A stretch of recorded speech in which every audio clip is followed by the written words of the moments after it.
செத்த 6க்கு 3 என்ன கொண்டு போற? காசு பணத்தை கொண்டு போறியா? சொல்லுங்க பார்க்கலாம்.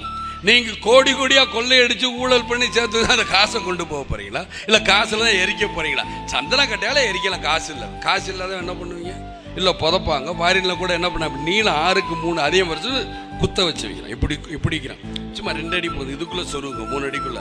ஸோ அதுக்கு கூட இடம் இல்லையே, அப்புறம் எதற்கு உங்களுக்கு காசு படம்? மக்களை வாழவி, மக்களை சிரிக்கவி, மக்களை சந்தோஷப்படுது. இதைத்தானே நீங்க சொல்றது. ஒவ்வொரு மதத்திலையும் 4 ஏழைகளுக்கு உதவி பண்ணிப்பாரு. அதுல இருக்கிற சுகம் எதுலையும் கிடையாது. இதை நான் அனுபவிச்சிருக்கேன், அனுகுணமா அனுபவிச்சிருக்கிறேன்.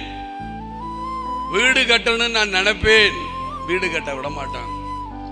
வருமான வரி சோதனை பண்ணுவாங்க, இருக்கட்டும். ஆனா வீடு கட்டணுக்கு மேல பணம் எடுத்துட்டு போகணும். ஏன்? நான் நல்லா இருக்கணுங்கிறதுல என்னை நம்பி வரங்க நல்லா சாப்பிடணுங்கிறக்காக தான்.